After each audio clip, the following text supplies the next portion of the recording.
Assalamualaikum warahmatullahi wabarakatuh. Shalom. Halo semuanya. Perkenalkan, nama saya Saputri Kahyana dengan NPM 2341208. Saya adalah salah satu mahasiswa yang mengikuti program pertukaran mahasiswa merdeka di Universitas Teknokrat Indonesia. Saat ini saya mengambil mata kuliah teori akuntansi. Pada kali ini juga saya akan menjelaskan materi mengenai perkembangan teori akuntansi. Sebelum kita membahas mengenai perkembangan teori akuntansi, kita terlebih dahulu harus mengetahui apa sih pengertian dari teori akuntansi itu sendiri. Pengertian teori akuntansi. Nah, pengertian teori akuntansi itu sendiri adalah bentuk pengertian yang digunakan untuk menunjukkan spekulasi, metodologi, dan bentuk kerangka kerja serta mempelajari bentuk pelaporan keuangan. Teori akuntansi juga membahas tentang bagaimana bentuk prinsip pelaporan keuangan tersebut diterapkan dalam industri yang berkaitan dengan akuntansi. Teori akuntansi memiliki sifat yaitu suatu perangkat yang berprinsip secara logis dan saling berhubungan dengan membentuk kerangka umum. Selanjutnya kita akan membahas mengenai fungsi dari teori akuntansi. Nah, teori akuntansi itu sendiri memiliki fungsi yang penting di dalam aktivitas bisnisnya dan keuangan perusahaan. Berikut adalah beberapa fungsi dari teori akuntansi. Fungsi dari teori akuntansi yang pertama yaitu mengumpulkan, menggantikan, dan menyimpan data keuangan sebuah bisnis. Teori akuntansi ini membantu dalam aktivitas pengumpulan, penggantian, dan penyimpanan data keuangan sebuah bisnis atau perusahaan. Yang kedua, menyediakan informasi yang akan digunakan dalam pengambilan keputusan. Teori akuntansi ini membantu dalam menyediakan informasi keuangan yang penting bagi pembaca laporan keuangan untuk mengambil keputusan bisnis yang tepat. Yang ketiga, menjadi dasar untuk melakukan evaluasi dan menjelaskan prinsip akuntansi.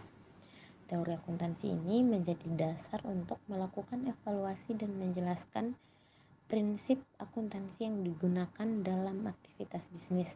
Yang keempat, membantu mengidentifikasi, menjelaskan, sampai menyimpulkan bentuk fenomena dalam bidang akuntansi. Teori akuntansi ini membantu dalam mengidentifikasi, menjelaskan, dan menyimpulkan bentuk fenomena dalam bidang akuntansi. Yang kelima, meningkatkan kualitas laporan keuangan. Teori akuntansi ini membantu dalam meningkatkan kualitas laporan keuangan yang dapat dibandingkan. Yang keenam, memberikan kerangka rujukan sebagai dasar untuk menilai prosedur dalam praktik akuntansi. Teori akuntansi ini memberikan kerangka rujukan sebagai dasar untuk menilai prosedur dalam praktik akuntansi dan prosedur akuntansi yang baru. Yang ketujuh, meningkatkan pemahaman dan keyakinan pembaca laporan terhadap informasi yang disajikan laporan keuangan. Teori akuntansi ini meningkatkan pemahaman dan keyakinan pembaca laporan terhadap informasi yang disajikan laporan keuangan. Yang kedelapan, menetapkan batas dalam melakukan judgement dalam penyusunan laporan keuangan. Teori akuntansi ini menentukan batas dalam melakukan judgement dalam penyusunan laporan keuangan. Yang kesembilan, meningkatkan pemahaman tentang penerapan atau pengaplikasian akuntansi. Teori akuntansi ini meningkatkan pemahaman tentang penerapan atau pengaplikasian akuntansi. Selanjutnya kita akan membahas materi mengenai perkembangan teori akuntansi. Berikut adalah beberapa teori akuntansi yang berkembang. Yang pertama, teori positif akuntansi. Yang kedua, teori normatif akuntansi. Yang ketiga, teori pragmatik. Yang keempat, teori positif akuntansi. Yang pertama, teori positif akuntansi. Teori positif akuntansi ini menjelaskan tentang fenomena akuntansi seperti adanya atas dasar pengamatan empiris pada setiap aktivitas keuangan di perusahaan atau lembaga. Dalam praktiknya, teori jenis ini berusaha mencari hal-hal yang baik dan dapat untuk menghasilkan keuntungan atau kebaikan semaksimal mungkin. Yang kedua, teori normatif akuntansi. Teori normatif akuntansi ini menentukan bagaimana akuntansi seharusnya dilakukan berdasarkan pada prinsip-prinsip moral dan etika. Yang ketiga, teori pragmatik. Teori pragmatik ini penekanannya pada penyediaan kerangka dan pengembangan praktik akuntansi.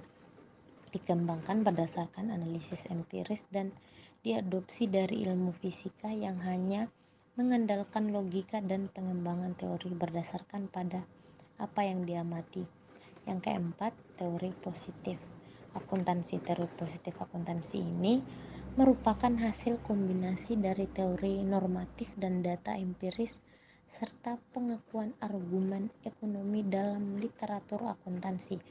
Tujuannya adalah untuk menjelaskan dan memprediksi praktik akuntansi. Selanjutnya, perkembangan teori akuntansi di Indonesia. Perkembangan teori akuntansi di Indonesia terus berkembang dan selalu memperlihatkan perubahan yang secara terus-menerus konsisten menuju lebih baik lagi dan lebih lengkap. Komite Prinsip Akuntansi (KPA) merumuskan standar akuntansi untuk disahkan oleh Pengawasan Pusat Ikatan Akuntan Indonesia sebagai standar akuntansi keuangan dan berfungsi untuk menyesuaikan dan mengembangkan praktik akuntansi. Selanjutnya kita akan membahas mengenai pengaruh terhadap perilaku manusia.